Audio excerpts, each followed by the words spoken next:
নমস্কার বন্ধুরা, কেমন আছেন? আনন্দী রান্নাঘরে আপনাদের সকলকে জানাই স্বাগত।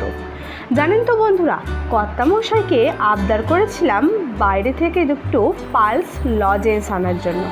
তিনি তো আমার আবদার মেটানোর জন্য এই লজেন্সগুলো এনেও রেখেছিল, কিন্তু ওই লজেন্সগুলো যে আনন্দীর নাগালের বাইরে রাখতে হবে সেটা উনি আর রাখেননি। তো ব্যাস, তিনি কি করলেন, সমস্ত লজেন্সগুলো নিলেন আর ছুঁড়ে ছুঁড়ে ফেলে দিলেন। দেখলাম তুলে সমস্ত লজেন্সগুলোই এইভাবে গুঁড়িয়ে গেছে। তাই আমার মাথায় একটু বুদ্ধি এলো।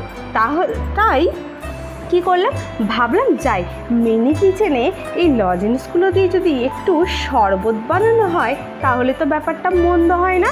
তাই চট করে চলে গেলাম, ব্যাস শুরু করে দিলাম এই শরবত করা।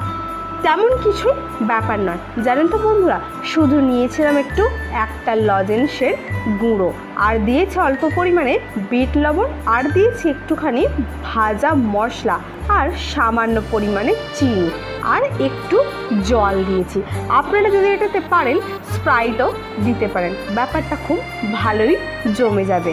আমি আর এখানে স্প্রাইট দিইনি, আমি জল দিয়েই করেছি। জল দিলেও কিন্তু ব্যাপারটা খেতে মন্দ হয় না, জাস্ট অসাধারণ হয়। আপনারা কিন্তু বাড়িতে এইভাবে বানিয়ে খেতেই পারেন, কিন্তু ব্যাপারটা যে এত সুন্দর হয়ে যাবে সেটা কিন্তু বোঝা যায় না।